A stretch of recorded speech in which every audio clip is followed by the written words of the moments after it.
என் பைந்தமிழ் உறவுகளுக்கு வந்தனங்கள். எக்ஸிட் போல்களும் சில எச்சக்கலைகளும்.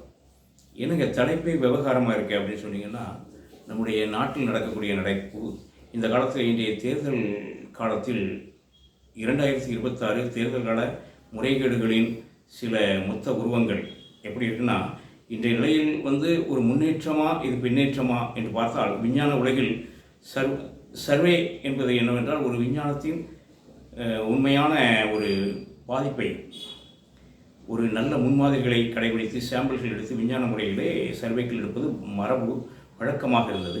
அதில் முதல் 2 இடங்களை வைத்து முடிவு செய்வார்கள்.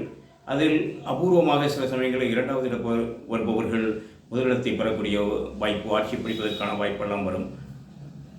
அதே போன்றுதான் எக்ஸிட் போல்களும். ஆனால் இப்போது என்ன நடக்கிறது என்றால், எக்ஸிட் போல்களிலே பல பித்தலாட்டங்கள் நடக்கக்கூடிய ஒரு வாய்ப்பு இருக்கிறது என்பதை நாம் மறுக்க முடியாது.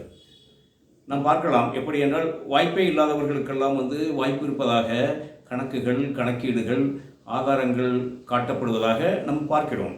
இது எப்படி இருக்கிறது என்று சொன்னோம் என்றால், நம்முடைய வியாபார தலங்களிலே வணிக நிறுவனங்கள் நெருக்கடியான இடங்களிலே 2 மணி நேரத்தில் நைட்டி தைத்து தரப்படும், 1 மணி நேரத்தில் உள்பாவடை தைத்து தரப்படும் என்பதை போல இதற்காகவே எக்ஸிட் போல்களை சர்வே நிறுவனங்கள் உருவாக்குகின்றனவோ என்று நினைக்க வேண்டியிருக்கிறது. இது எப்படி இருக்கிறது என்றால், தேர்தலுக்கு சில நாட்களுக்கு முன்பு, அதாவது தேர்தல் நடைபெற்று முடிந்த பிறகு உடனே மிக அதிக அளவு சீட்டுகளை வென்றதாக ஒரு சில கட்சிகளை, அதுக்கு வாய்ப்பே இல்லாத அல்லது 3வது 4வது இருக்கக்கூடிய கட்சிகளை கொண்டு வரக்கூடிய வாய்ப்பை அவர்கள் செய்கிறார்கள்.